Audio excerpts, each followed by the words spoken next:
Many other elected leaders were empowered to show their true colors.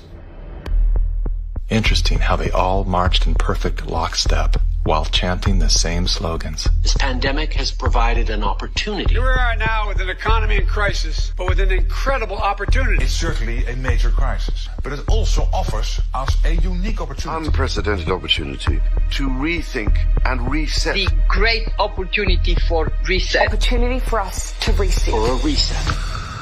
It's almost as if they all attended the same school of thought and studied under the same professor.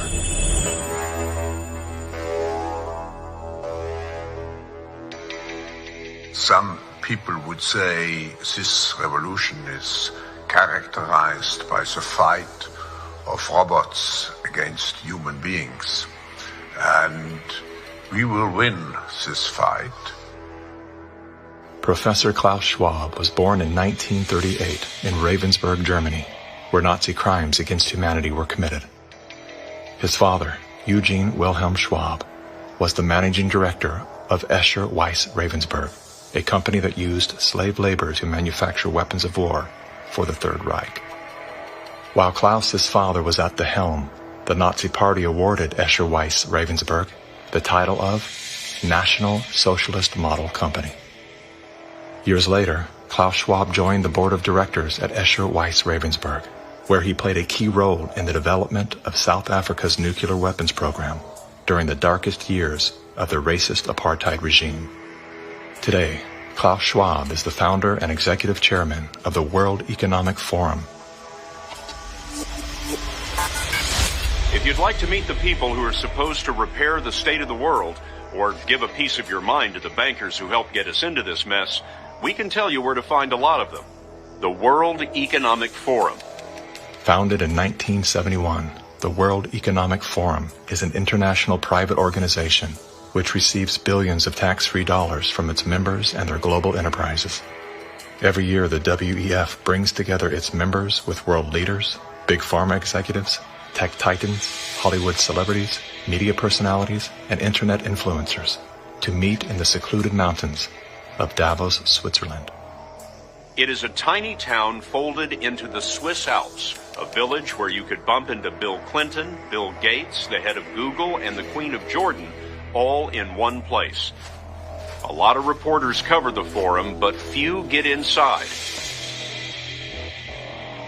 It turns out there are two Davoses, one you see and one you don't.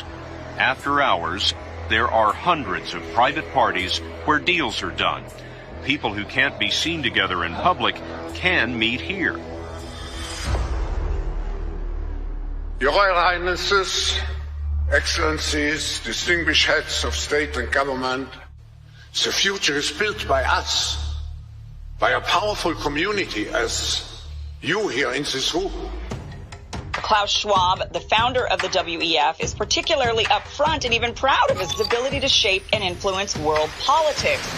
I created the community of global shapers as a means, as a force to shape our common future. And of course, their Global Young Leaders program is a grooming ground so that when they ultimately infiltrate cabinets, We penetrate the cabinets. they will likely tend to govern a certain way. Nobody will be safe if not everybody is vaccinated. The names and the countries he mentioned ended up being some of the most dystopian and authoritative during this pandemic. Names like Ms. Merkel, Vladimir Putin, and so on. Other names? Jacinda Ardern, Sebastian Kurz, Mauricio Macri, Mark Zuckerberg, Jack Ma, Gavin Newsom, Stéphane Bancel, Chelsea Clinton, Leonardo DiCaprio, Sanjay Gupta, Dr. Leana Wen, Alexander and Jonathan Soros, George Soros' sons, and several of the Rothschilds. And of course, Now, who could represent such a world better than you, Prime Minister? In 2014, Klaus Schwab called for the Great Reset, We need a great reset. which he positioned as the solution to the world's most urgent issues. The dark reality of Schwab's agenda is detailed in his best-selling book, COVID-19, The Great Reset. His endgame mission is to replace independent governance with a top-down controlled, one world government and a central bank-controlled digital currency. When they say you'll be happy. What they mean is you'll be enslaved. That's why they're talking about a great reset. That's why they're talking about introducing this quasi-communist, quasi-socialist agenda. They know we've run the course where we cannot continue down the path of the ever-increasing indebtedness because we have a generation that quite literally cannot afford to buy a house. Millions of Americans are priced out of buying a home.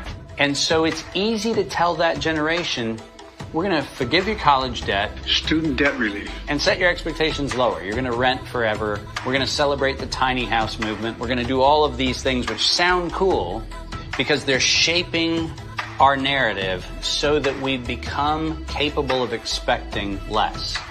What we need to do is not expect less. We need to remove inefficiencies so we can experience more. And that's the subtle distinction that the Great Reset is missing. Like most globalists, Schwab regards communist China as a shining model of how he intends to transform the world. We now welcome His Excellency Xi Jinping. China has made significant economic and social achievements under your leadership.